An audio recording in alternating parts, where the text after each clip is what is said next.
Alors je te pose la question, vous avez fait un constat par rapport à l'Afrique aujourd'hui.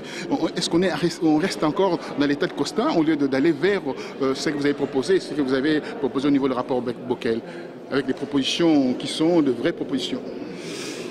Alors, vous me parlez du rapport du Sénat sur l'Afrique, qui est la responsabilité de ses auteurs, et notamment de M. Bockel, qui est un ami, et j'ai été en effet auditionné.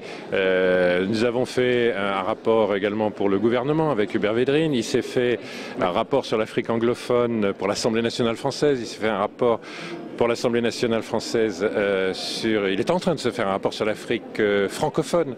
Il y a eu un rapport Attali sur la francophonie et il y a un rapport d'Emmanuel Faber, le nouveau président de Danone, sur les questions de nouveaux moyens, nouveaux instruments de financement du développement. Donc il y a une effervescence depuis disons 2 ans, de réflexion, et notamment des autorités publiques, de la société civile, des partis politiques, des entreprises, qui est quand même assez encourageante. Donc je pense que tout ça, c'est livré au débat public pour faire bouger les lignes et pour faciliter l'apparition de nouveaux instruments de politique de développement, de nouveaux instruments d'investissement en Afrique, parce que nous avons une très forte croissance en Afrique, mais cette croissance en elle-même crée ses propres problèmes. Elle crée les propres risques d'être irrégulière, instable, insuffisamment sociale.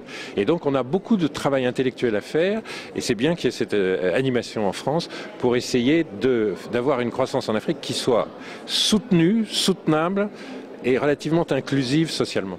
Dernière question concernant l'Ebola. Alors on a vu l'intégration régionale s'est éclatée en morceaux avec cette histoire d'Ebola. Tout le monde a fermé ses frontières. Le président Uhuru Kenyatta disait il faut que j'ouvre mes frontières parce que ça pose un problème au niveau de l'économie. Le président Kaberuka disait dans son élocution qu'on a perdu 1% par rapport à cette histoire d'Ebola. Donc on est encore à la traîne. Mais non. Il faut cesser de dire que s'il y a une pandémie qui apparaît en Afrique, d'ailleurs pour l'instant ce n'est pas une pandémie heureusement, mais une épidémie qui apparaît en Afrique et qui est une tragédie humaine, qu'on dise c'est la preuve que l'Afrique est à la traîne. Est-ce que quelqu'un a dit parce que la grippe aviaire est apparue au Mexique, est-ce que quelqu'un a osé dire la croissance du Mexique, le modèle de développement du Mexique est condamné et la grippe aviaire qui apparaît au Mexique il y a 5 ans est la preuve des défauts de l'économie mexicaine. Est-ce que quand le SRAS est apparu, donc ce syndrome respiratoire aigu, d'insuffisance respiratoire aiguë, très dangereux, pour l'instant qui était beaucoup plus létal que la fièvre Ebola, quand c'est apparu à l'ouest de la Chine et à Hong Kong où c'est apparu, est-ce que quelqu'un a dit ça remet en cause le modèle chinois de développement? Il se trouve que c'est dans l'écosystème forestier guinéen qu'est apparu le virus Ebola, ça n'a rien à voir avec la croissance de l'Afrique. Il se trouve qu'il est plus dangereux parce que le système de santé est plus fragile dans ces États qu'il n'était en Chine ou qu'il n'était au Mexique, donc il faut renforcer les capacités du système de santé. Mais ceci n'a rien à voir avec une culpabilité de l'Afrique. C'est extraordinaire quand quelque chose de beaucoup plus grave intervient ailleurs. Alors ailleurs, c'est tout à fait quelque chose de normal qu'on va régler.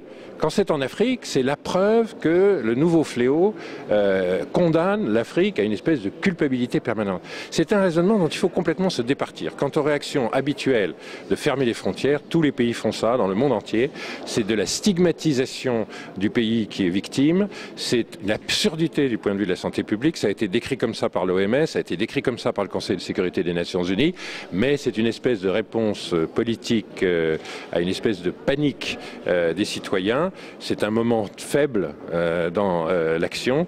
J'espère bien que toutes les frontières rouvriront. Je ne parle même pas de la fermeture de certaines frontières. C'est le cas par exemple aux frontières du Nigeria, alors même que le Nigeria a fait un effort exceptionnel et à peu près contenu à ce stade et maîtrisé les cas d'Ebola sur son territoire et les frontières restent fermées.